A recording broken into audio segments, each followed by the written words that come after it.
Prepare-se para mergulhar em uma incrível viagem no tempo. Este é um tesouro raro, uma cópia em VHS de UFO. Este documentário vai deixar você intrigado. É simplesmente incrível pensar como, naquela época, um filme como esse já estava tão próximo da verdade, enquanto nós, até hoje, ainda lutamos para enxergar a luz. Esferas, tic-tac e orbe são nomes bem conhecidos das pessoas. Porém, mesmo antes deles, já havia um acúmulo impressionante de evidências. Então, por que é tão difícil para nós aceitarmos que estamos sendo observados desde o início e que o universo pulsa com vida? Aqui está a sua alienígena favorita, Aurora, pronta para levá-lo a uma experiência incrível. Desfrutem desse incrível documentário. Agradeço a todos e até a próxima.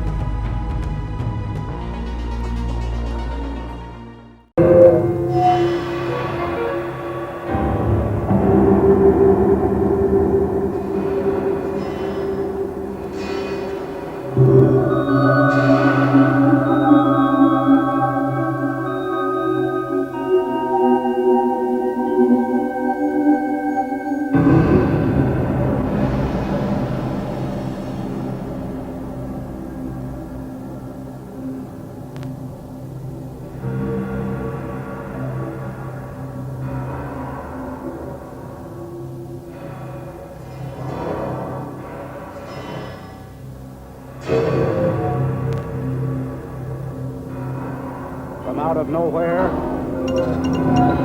flying saucer mystery is with us. Southern airline and Air Force pilots are Air Force itself has officially admitted that flying saucers exist. Is there another civilization somewhere in space? Are we under surveillance by an intelligence that has revealed itself to us? Hazardous and dangerous and greatest adventure on which man has ever embarked. Is life everywhere the same as us? Or are we just one example of a vast array of possible kinds of biochemistry? The paradigm of science is not equipped to handle this phenomenon. Identified flying objects that you believing in them is a matter of communicating with them. Very strange and unusual Economic reasons, concept. political reasons, military reasons. It's not a scientific issue. It's a puzzle, but it's a puzzle that's worth exploring.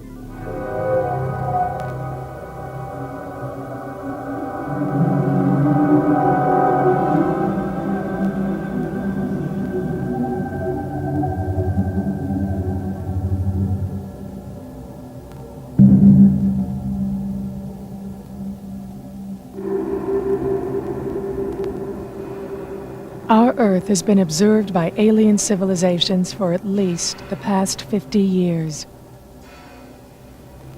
Throughout our history, each age in our development is characterized by an ignorance about the scope of possibilities not yet understood, that future generations may look back on with a sympathetic smile of condescension. To us, in the 20th century Earth, this might seem magical, but I tell people to maintain some sense, if they can, please ask them to maintain some sense of humility. Because if you were to show this video camera, or a hologram, or a laser to someone only 300 Earth years ago, it would appear to be a magic. It would be considered supernatural. Such is the case with UFOs. To us, they represent intangible illusions between fantasy and reality.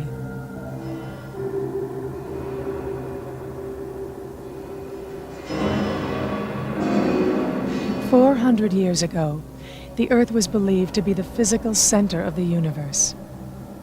Nicholas Copernicus, and later Galileo, challenged that belief, suggesting that the sun was the center. And still 200 years would pass before William Herschel's stellar observations, and later Edwin Hubble's classification of galaxies, relegated our sun to a single, insignificant star among billions. Only then do we begin to imagine our place in an incomprehensibly vast cosmos." I think there is a certain twilight zone of phenomena that, if confirmed, would really overthrow the entire materialistic worldview. Let me just say, as a professor of philosophy who writes professional articles and knows how to do academic research, there is in this field some incredibly good literature, very sophisticated material. There's just a wealth of information, and I would challenge anybody to disprove that. You see, anyone who says there's no evidence to study has not looked. It's as simple as that.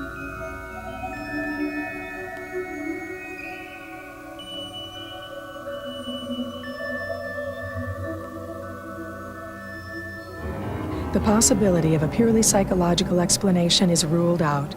The discs do not behave in accordance with physical laws, but as though they were weightless, and show signs of intelligent guidance, such as would suggest quasi-human pilots.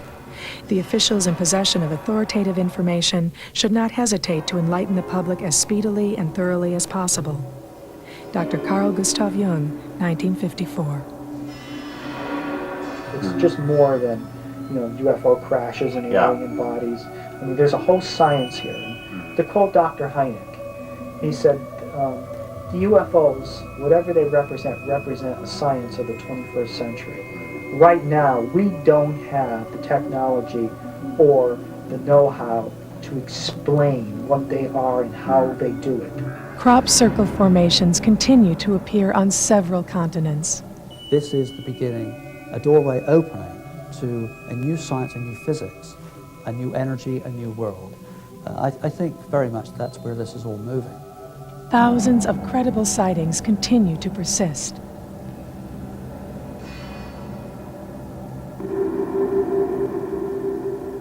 The subject of UFOs is part of the subject matter of some courses that I teach. Oh, good. So it's got academic credibility in the community. Yeah. At least as far as I'm concerned, the evidence is really overwhelming that extraterrestrials are here. It's hard, after you see 5 weeks of that material, it's really hard not to have that opinion, I think.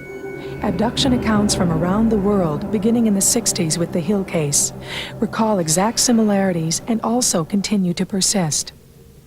The problem here is in a way, it's the messenger. Here I am, a historian at Temple University, here Bud's an artist at Hopkins, and there's Mike Swords, who's at Western Michigan University, and various people saying these things, that this might be happening.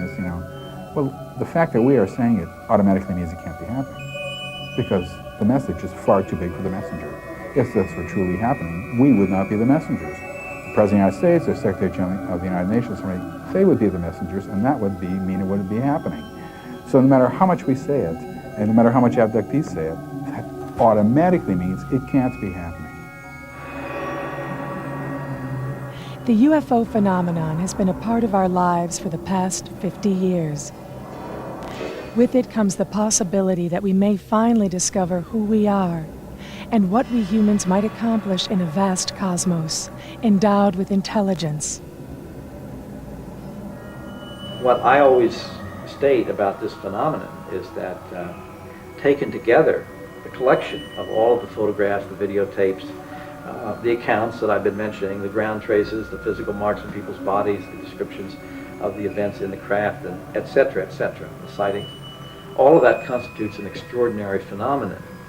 And I think it is indisputable that an extraordinary phenomenon demands an extraordinary investigation. Sociological reasons, threat, denial, psychological reasons, economic reasons, political reasons, military reasons. It's not a scientific issue. So there's a lot that scientific method, as we know, can do to study this phenomenon. But what it cannot do is try to explain the meaning of it or the purpose of it. This must be left to another type of reflection. For the last few years, it's been thinking a lot more about what's happening on this planet and seeing that the evolution of human consciousness has reached a crisis point, which goes along with the time when we have the potential to step out and start exploring the stars. That's the challenge where we're really facing at the moment. We've become masters of the material world, and technology is really, technology is tools, and we've got the most incredible tools now to do almost anything we want in the material world, including stepping off this planet into space. But I think what we've got to become is equal masters of our minds. And that's the next frontier, is inner space. We've got to stop being victims of our fears and all the stuff that's inside us. We've got to actually become masters of ourselves, move beyond this egocentric phase, so that we can then become the true masters of our technology and use that with wisdom for the good of ourselves, the good of the planet, the good of the cosmos.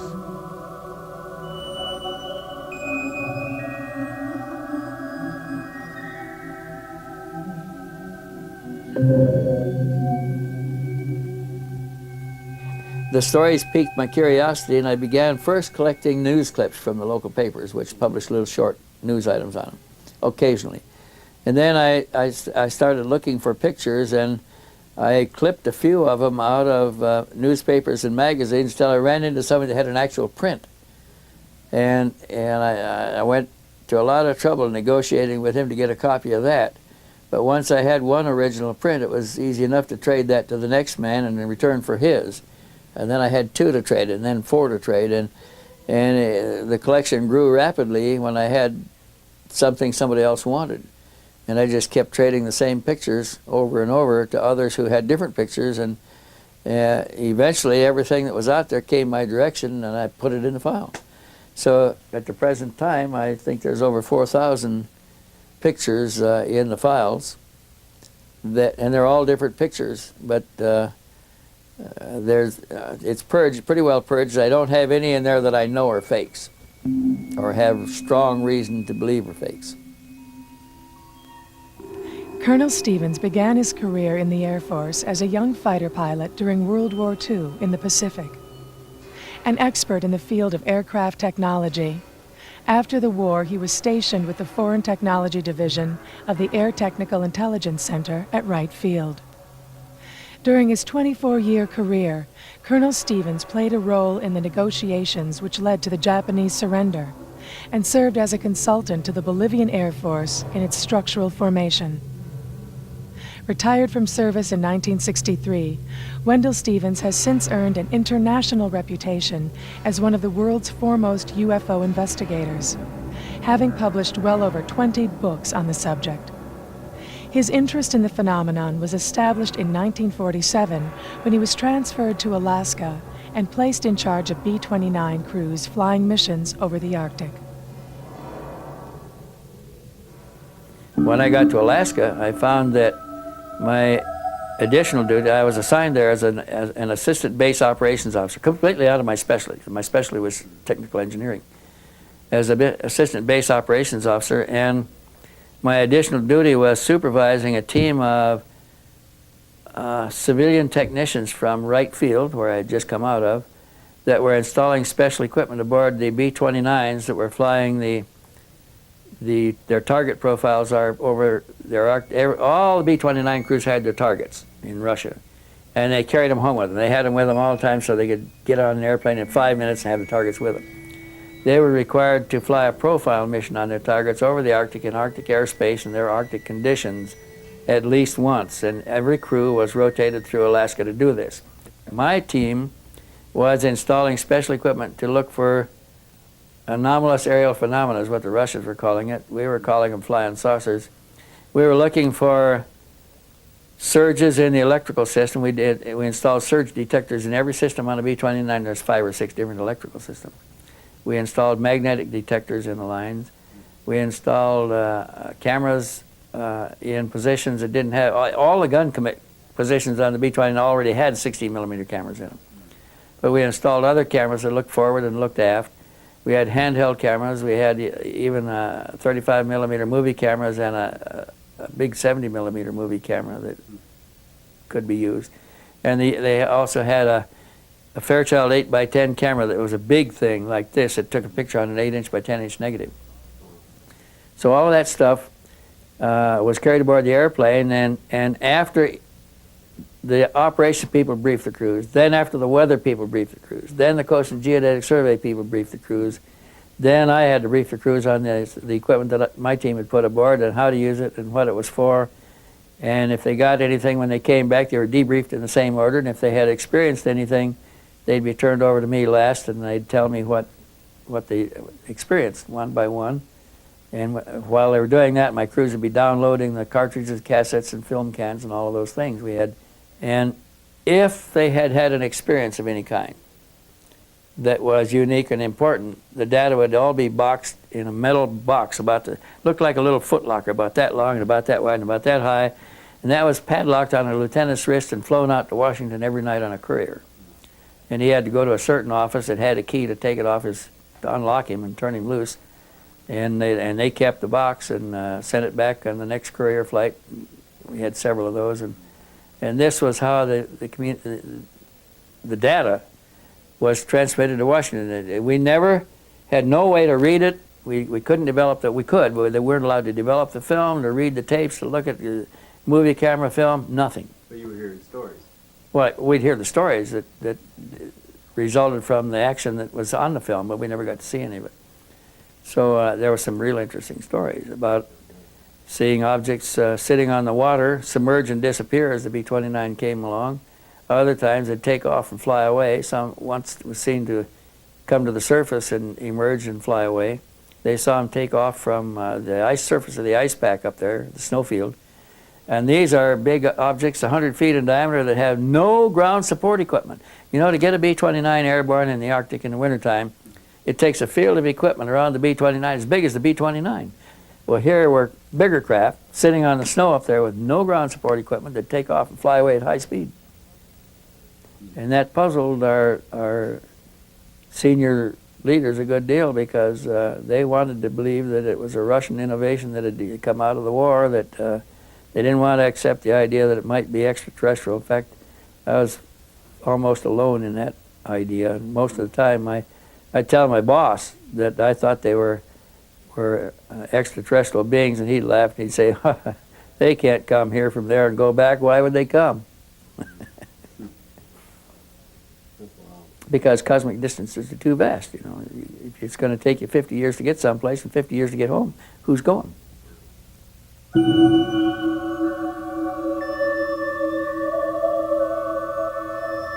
Among the first photographs taken on the old tin-type cameras was one at Drobak, Norway, showing a photographer with the big bellows over his head and a big camera on a tripod was taking a scene of the harbor, an afternoon scene of the harbor, early evening, and he saw an object moving from right to left across the field of view, snapped a picture of it, and got perhaps the first photograph of a UFO at close range in Earth's atmosphere in the sky here. And that picture was taken on the 27th of July of 1907 at Drobak, Norway.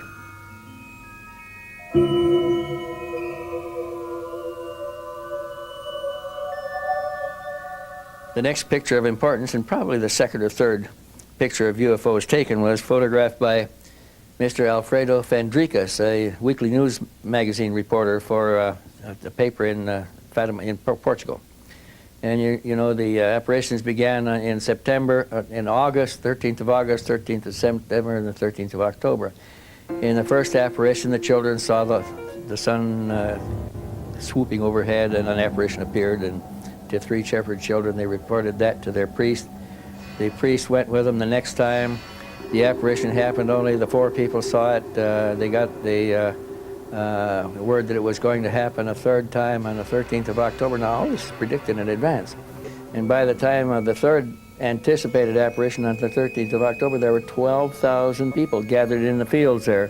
When the object appeared, it was brilliant, came through they saw a spot, and it emerged through the underside of the clouds. It was rotating on a vertical axis, began to swoop over the heads of the crowd like this, making low passes back and forth over the crowd. Alfredo Fandricas got 2 pictures with his camera of the object in the sky. We have one of them here. It shows up as a brilliant ball of light below the clouds. It's a tin type, so it's not the sharpest picture of all.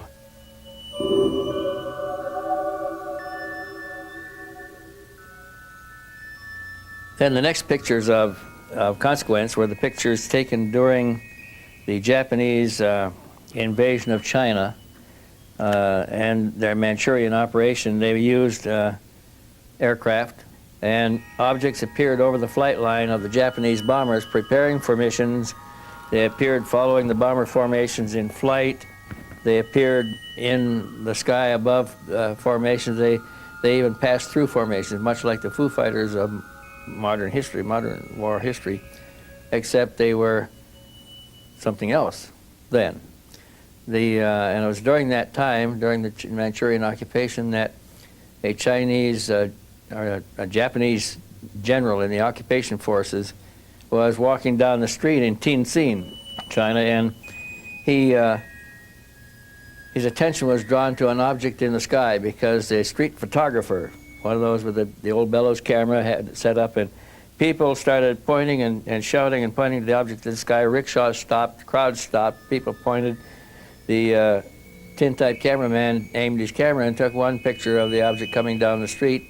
The Japanese general went over and bought it and took it back to Japan. And that's the photograph made in 1942 at Tianjin, China, in the middle, full day, daylight. The next one of any serious importance was one that was made over Los Angeles on the 24th, the night of the 24th to 25th of February, 1942. And this was after our war with Japan had started, and we had our cities in blackout at the time. Los Angeles was blacked out every night. San Francisco, San Diego, the whole west coast of the United States. And at early in the morning, like 1:30, 2 o'clock in the morning, disc-shaped objects appeared over the city.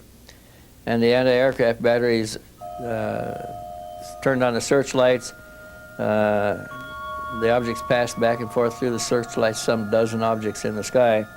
They started, anti-aircraft batteries started firing on them, and they fired, golly, they fired 1,430 rounds, anti-aircraft rounds of ammunition. Didn't hit a thing that night. They killed a few people. The falling metal from the anti-aircraft shells killed people, dogs, set houses afire, did a lot of damage, but didn't hurt any, didn't bring down any alien craft.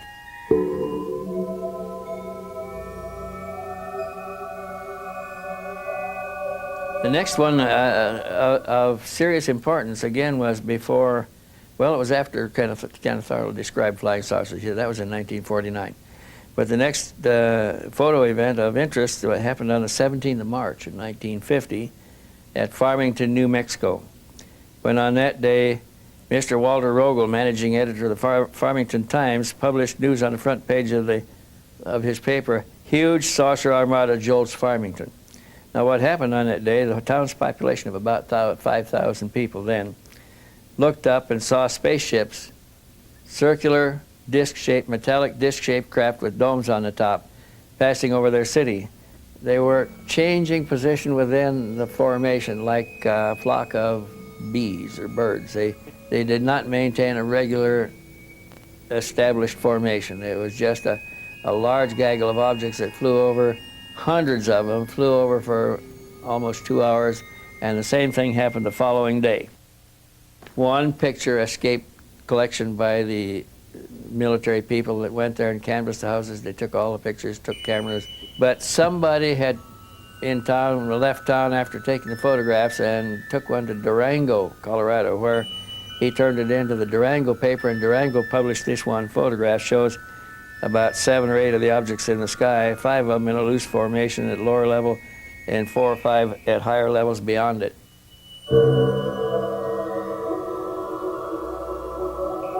A bird watcher walking in the woods on the 23rd of April, 1950, was crashing through the underbrush, and he emerged into a clear area not far from Redbud, Illinois, facing the southwest. He came into a clearing from the south side, and as he stepped into the open area, he saw a large object hovering just over the scrub bushes there. Now, this was about 30 or 40 feet in diameter, and it was less than 100 feet high.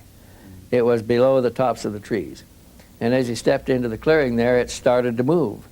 Slowly at first, and then faster and faster. He had time to open his reflex camera, where you look in the top, and they're hard to sight in because the scene moves the opposite direction once you move the camera. And he got it open and got one picture, and by the time he could roll the film, and get set up again. It had moved so far away, he was afraid he wouldn't get it. He snapped a picture. He got a little dark spot in the sky, but it was not very definitive. It was just a dark smudge leaving. The first picture was a good, sharp, clear picture. And he turned it over to the local newspaper, and it was published on the paper. And a few days later, he was contacted by a newsboy who was throwing papers that time of day down the road in a rural area. And the newsboy said that he saw the object coming from the direction of the woods, heading down the highway at about 5 times the speed of an airplane. And he looked up at it and saw it, and down the road a little ways, he came on a man and his wife working on the roof repairing it, and he said, "Did you see the thing that just went over?" And they said yes, they had watched it also. So there were other observers that corroborated Dean Morgan's story, and they came out in news reports the following day. So that was an interesting sighting because it represented a type seen rather close up and photographed within 100, 150 feet, 200 feet of the camera.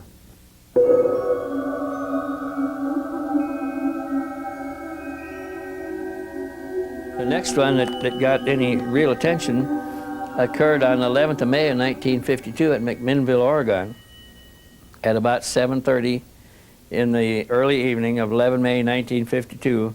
Farmer Paul Trent was in the kitchen of his home when he heard his wife, who called to him from the backyard to come out and see the strange object that was approaching. And he immediately ran for his folding camera and dashed outside to meet her. There against the low overcast sky, he saw a circular dome disc with a tower on top of the dome, a raised cupola. It was moving fairly slow. He had plenty of time to frame it. He snapped the first picture, and then he had to move to his right to snap the second picture. There was no flame or efflux of any kind visible, no sound. It was completely silent. His wife didn't hear any sounds either. The pictures he took on the 11th of May, and he didn't report them until the 12th of June, when he had his pictures developed and back, and he showed them to a friend, Frank Wortman, who suggested they take him to the newspaper, and they took him to the Richmond, California Independent, where they looked at them, tested them, and published them for the first time. So now it's 2 months after the pictures were taken before the information got out. But they have become a classic in the lore of ufology, I guess if you want to call it now. And they've been verified by a number of researchers.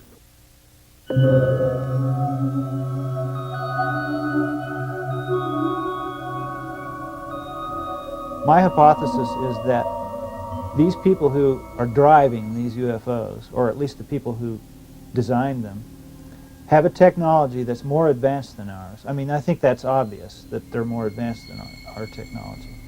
Their technology is so advanced that they have figured out a way to artificially warp space-time the way a black hole does, only without all the gravitational effects that rip things apart into their constituent atoms. So that they can actually manipulate. They have some sort of a generator in here so that they can actually produce this field around their craft like a little bubble, a little private universe that they carry around with them, so that they can actually step out of normal space-time into their own private universe and then step back into it at other coordinates. So if that's possible, then they can not only come from all these distant places, but they can also come from parallel universes that coexist with ours and we're not able to see because they're on a different vibrational level or whatever. They can even come, probably, from our own past or our own future. Because as the quantum physicists are telling us now, the past, present, and future are not separate. Our idea of the stream of time is only an artifact of our consciousness. It is our consciousness that's traveling. It isn't that things are happening cause and effect in a linear fashion. It is our consciousness that's doing that. So the past and future actually exist simultaneously with us, and if you're able to warp space-time, you can travel to and from them. Time is not linear. In fact, it doesn't exist. It's just a concept that we use to describe aspects of space-time, and it's an artifact of our consciousness. So this warping of space-time, I think, can explain a great many things about the UFOs.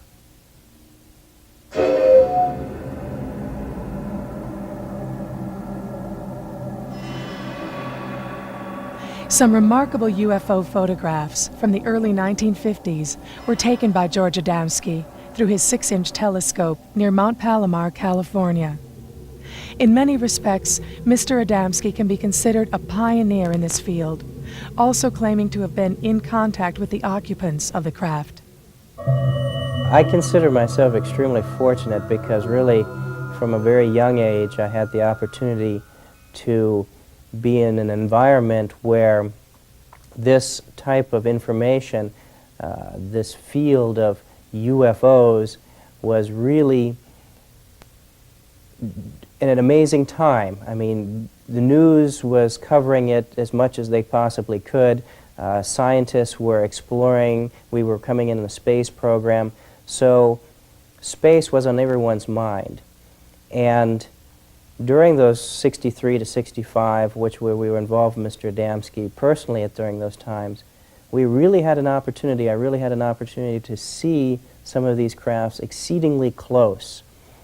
And these are impressions that never leave my thinking because they were so deeply rooted. And to go to these lectures in which you had literally lines of scientists and military officials sitting there and people listening intently on the information that was exchanged and given, it was a very dynamic time in this field, which certainly has changed in the last 20 years. My father had numerous sightings, and due to these sightings, he got in contact with many different agencies of the government and investigated heavily into others who had reports of UFO encounters and taken pictures of these type of craft. And because of this investigation, he got in contact with Mr. George Adamski, who was in many respects a pioneer in this field already back into the late 40s and early 50s. I've been taking a large number of telescopic pictures and had motion picture footage of these crafts and even had many controversial contacts during these times. And this is really the basis of how I became involved through my lifetime, through my father and through Mr. George Adamski. George Adamski was originally a student and involved with philosophical teaching. And it was due to his study of philosophy that led him to the conclusions that life and the principles of nature and life around us were not by any means a manifestation of only the environment around us. Basically that creation and life was universal. And it was this recognition that led him to investigate through telescopic means, looking out into space and at the moon to see if he could find evidence of this expression of life. And he was able to, through lunar photography, take some of the very first pictures of spacecraft orbiting the moon and traveling in the Earth's atmosphere already in the late 1940s. Historically, the first analysis, I would say, began with Leonard Cramp, who did orthographic projections on the Adamski pictures. He did comparison analysis on the Adamski scout craft with the Coniston pictures taken by two young teenagers in England several years after he took his photographs, and then also with a Brazilian shot that was taken in late 1954. And based on this orthographic analysis, Dr. Cramp came up with the dimensions and the exact sign and signature of these type of craft, finding them by that technology in the 50s to be authentic. Since that time, Adamski's pictures have gone through biometric radiation tests. MGM Studios did an analysis on the film. They've gone through each decade of technology's analysis, and they have been always found to be authentic and to be some of the best pictures ever taken. And I think one of their strong points was that they are taken 40 years ago, long before the computer technology that we have today, which certainly can composite any type of picture that we wish to.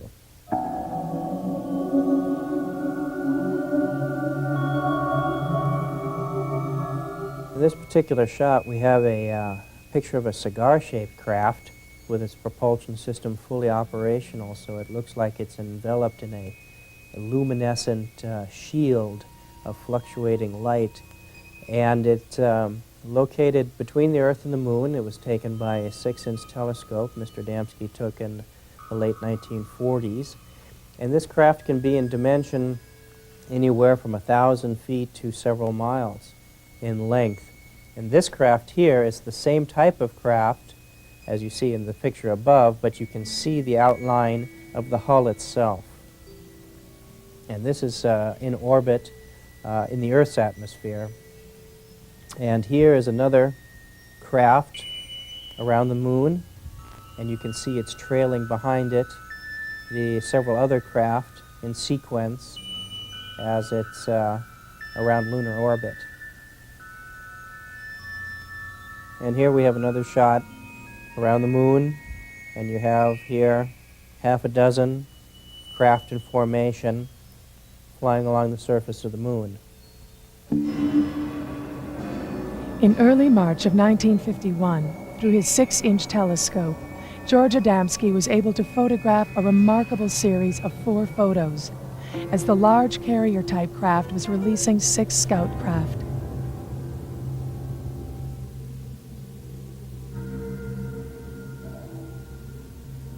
And basically this craft is what we would call a miniature city.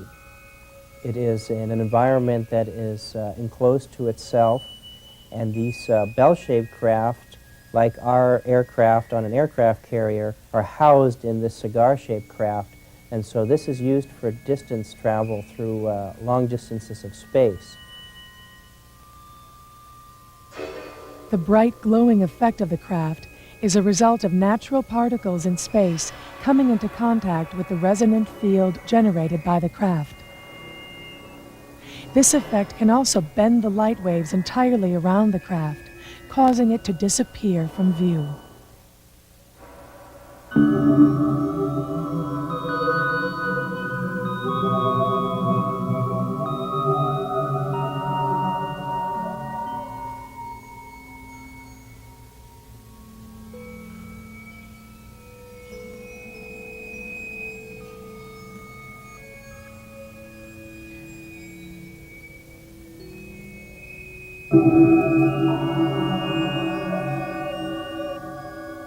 What we have here is a picture of the bell-shaped, the scout-shaped craft with the 3-ball condensers underneath it.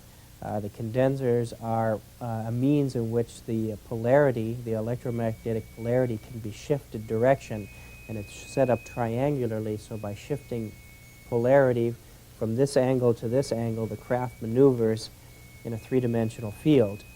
And around the outside of the cabin area, there are 3 sets of 4 portholes, or 12, and that is common to all the scout crafts that have been photographed anywhere in the world, whether they are Adamski photographs or not. The scout craft never touches the surface of the planet. In other words, when it comes down to land, even when the propulsion system is shut, what you and I would consider off, there's always a trickle charge going through, so it maintains several inches off the surface of the ground. So the 3 balls that you see underneath the saucer portion of it have nothing to do with landing pod, because the craft never rests on the ground. These are part of the propulsion system that help to direct the magnetic field and the magnetic flux underneath the craft. These craft operate on what we would call a pro-gravity field. They do not believe in fighting the principles and the forces of nature because they are far too strong. What they do is they believe in blending harmoniously in with those forces. And it's very much like you can jump against a ocean current and swim and expand a lot of energy, or you can turn around and let it carry you where it's going. And they follow the currents of electromagnetic energy through space from planet for planet. And this is how they operate. Although George Adamski may be better known for his pictures of extraterrestrial spacecraft, he was far more concerned with letting people know that it wasn't just the existence of these craft that was important, but actually who was behind it and the reasons why these people come to visit us. And I think that is to a great extent lacking today. We hear so many stories of all types of interaction and contacts that are of a fearful or harmful or aggressive nature. And this is exactly contrary to what George Adamski spoke about and what his life work was really concerned with doing. And that was to educate people into the purpose behind these contacts and the reasons that they came to talk to us and the benefits that we as a civilization can derive from interactions with these extraterrestrials. Well, I think I've always been interested in the possibility of extraterrestrials, and I think through my own work with meditation, spiritual investigations, I've come to the conclusion that one thing that all creatures in the universe share is consciousness. All beings, all living beings. We may be different, totally different biologically, but ants, amoebas, whatever. One thing we all share is that we are conscious creatures. The nature of our consciousness, what happens in our consciousness, may vary enormously, but that seems the common ground, the common bond between us and any other species there may be elsewhere in the universe. And for the last few years, just been thinking a lot more about what's happening on this planet and seeing that the evolution of human consciousness has reached a crisis point, which goes along with the time when we have the potential to step out and start exploring the stars. And it seems to me that any species which gets this far has to take some sort of cosmic intelligence test, which says, are you really intelligent? Are you really wise enough to be able to use your technology for the good of the cosmos, rather than just for your own ego needs? And that's the test we're facing now. And if we fail that test, then I think we will wipe ourselves out or put ourselves back to the Stone Age or something like that.